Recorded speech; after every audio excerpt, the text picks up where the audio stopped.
Og det er der, ikke? Altså, at det er fantastisk, når Gud, altså for når troen kommer, så får du styrke.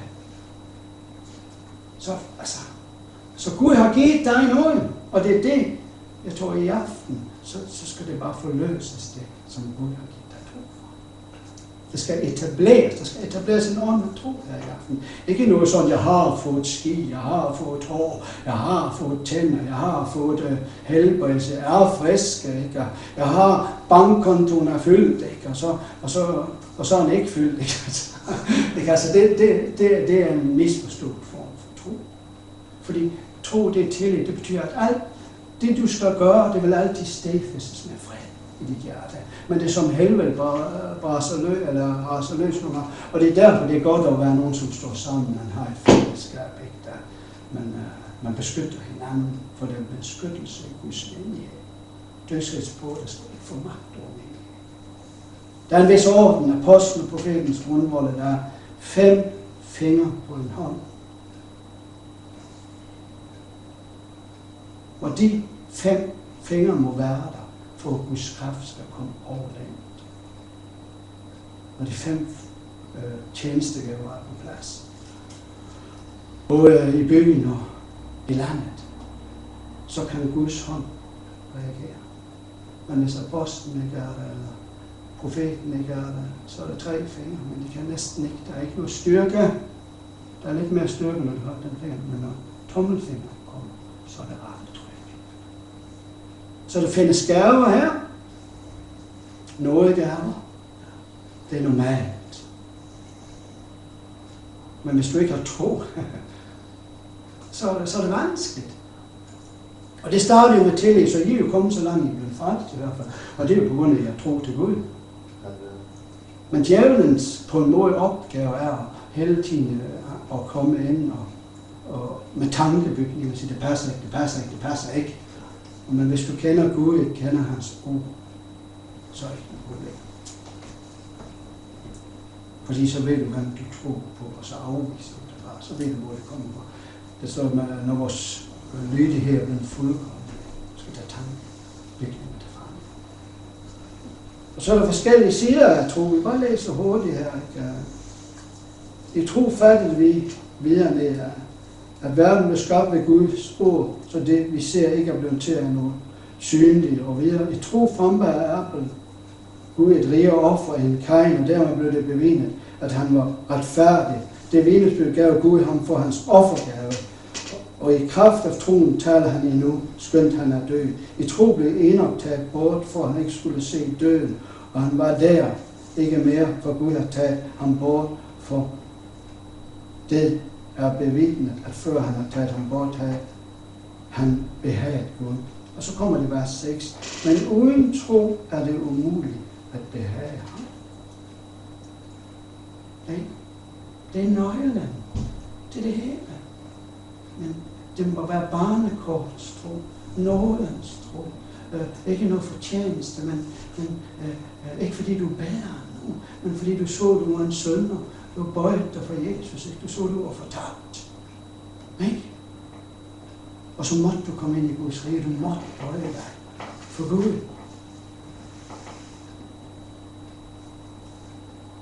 Ikke at, som kommer til Gud, må tro, at han er til at lønne dem, som søger ham.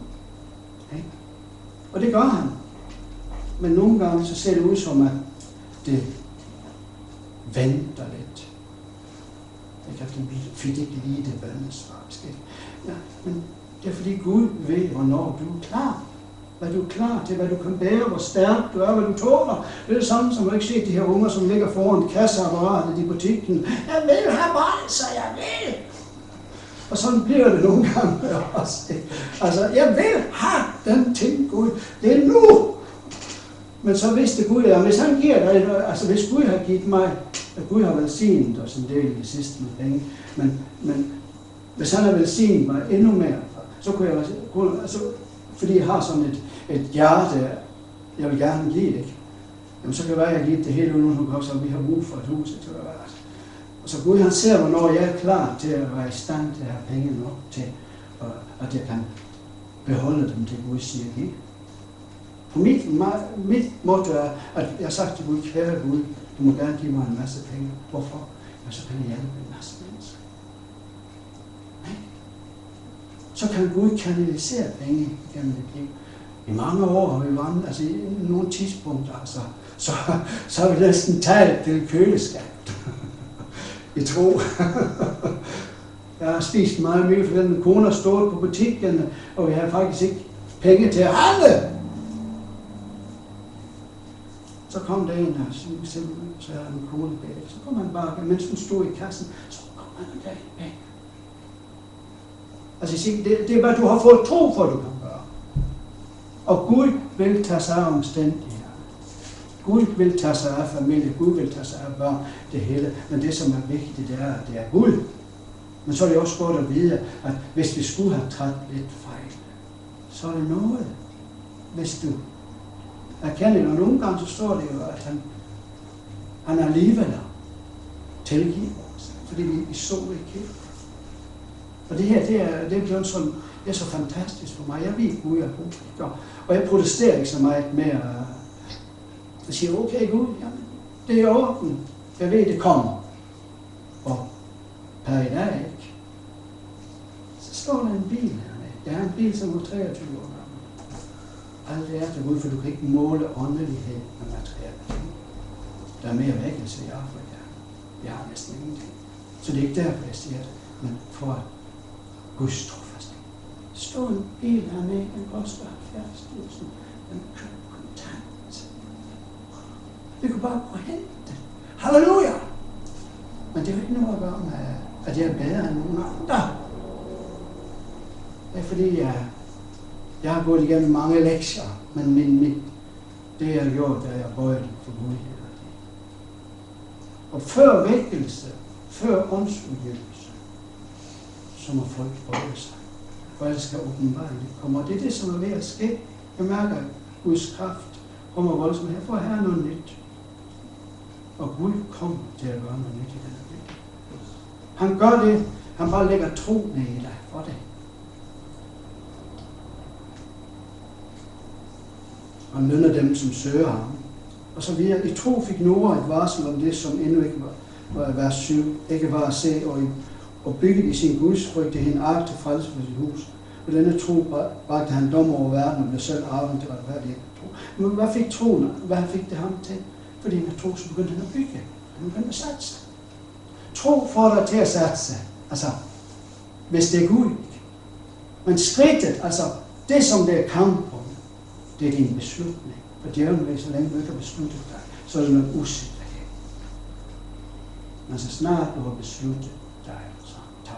For din beslutning forløser Guds kraft.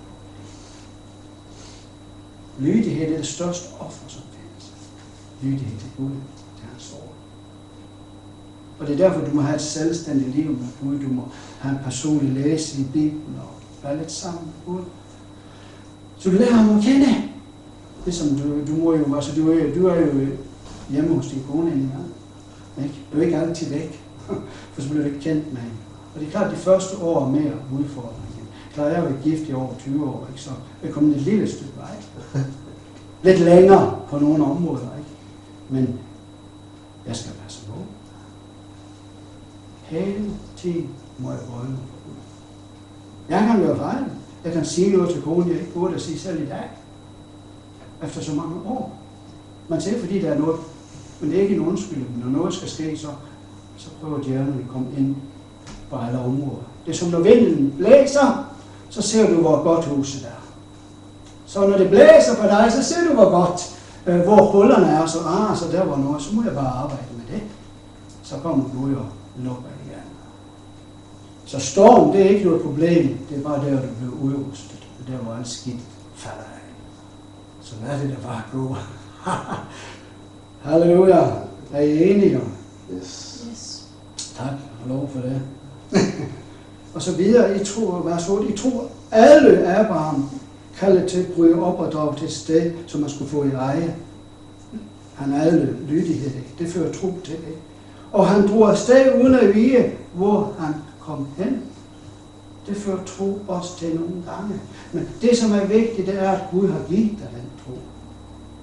For det Gud har kaldt dig til, det kommer til at forfølge dig resten af livet. Og det kan du ikke løbe væk fra, heldigvis. Jonas, han var helt nede i vejen, men han måtte gå alligevel. Så nogle gange så er det måske ikke så komfortabelt, det du skal gøre.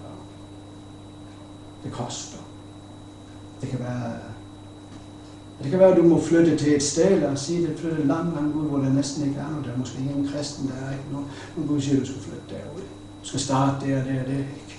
Måske du må begynde med at sætte lidt og vaske toiletter for at vende folk. Og sætte lidt på spidsen, du må være villig til at tjene. For vi er kaldt til at være tjenere. Tag det arbejde, som du får venner i byen, ikke? Du får kontakt med byens hjerte. Det er de, som skal stationere sig et sted, som for eksempel kender de missionærer og skal være et sted. Ikke? Så kan folk komme og hjælpe på udefra. Men der må altid være nogle forældre, der kan tage sig af børnene. Og så videre. I tro slog han sig ned i det forjættede land, som i et fremmed land. Og der kommer jo noget kontakt, det var varmt dernede selvfølgelig, og boede i telt sammen med Isak og Jakob, medjern til de samme løfter. For han vendte på byen med de faste grundvolder. Det bygmesterskab og Gud er, ikke? Altså, han boede under nogle sådan specielle omstændigheder i telt. Altså, det er vanskeligt for os at forstå. I denne del af verden, i vores middelklasse samfund. Alle har det godt, men på en måde så er vi kommet ind i en voldsom isolation i samfundet. Mennesker ser næsten ikke hinanden længere. Har næsten ikke kontakt med hinanden. Hvordan skal vi få mennesker frelst, vi ikke har kontakt med dem? Ikke? Altså, så mange skulle have været ude, mange ledere, som de skulle have haft et halvt års fritaget for tjeneste og ude at arbejde. Nu skulle jeg sige. Ude at prøve lidt og lugte på almindelige mennesker uden for kirken. Ikke? Altså, de har jo ikke set en ufrelst i 25 år, eller sådan, har jeg sætter lidt op på toppen. De ved ikke, hvordan de ser ud. Hjælp, tænker de, hvem er det? Og vi er vers 11 i tro fik selv Sara, der var ufrugtbar. Hun var 90 år. Kraft til at grundlægge en slægt, skønt hun var ude over den alder, fordi hun anså ham, der havde givet løfterne for troværdigt. Det er ikke mere. Så hun fik kraft, og det er alt, som sker i Guds rige. Det er følelser. Det er bønnen. Det er først forbedret. Bønnen er noget sådan, at der er nogle mennesker, altså når du begynder at gøre noget mange gange, når jeg kommer, så falder de bare og begynder at bede. Nogle gange jeg har haft møder, hvor folk bare, de ligger bare på gulvet og råber til Gud. De går i gang med at føde, fordi jeg aktiverer bønnen og nogens ånd. Og jeg har set billeder flere steder, jeg har været, hvor der lå et sted, så lå der et barn på platformen. Så sagde jeg, her er den nye leder født. Men de klarede ikke helt at takle det nye. Altså. Men det var sagt, og der skete noget efter. Men det var fordi, jeg havde en masse forbilleder med. Altså nogle, de råbte og skreg. De skreg som kvinden på sygehuset. De bødte. Men der var noget, som blev født. Fordi der kom kraft til at føde. Så Sara, hun var 90 år, så hun fik kraft til at føde. Og Gud har jo også givet mennesker, som tænkte, at de ikke kunne få børn, alligevel gjort så, at de blev frugtbare og fik børn. Det er fantastisk at få børn. Det er det, Gud har kaldt os. Det er også åndeligt, ikke? Få børn og få børnebørn. Halleluja. Men det er åndeligt set, at vi vender nogle mennesker, ikke?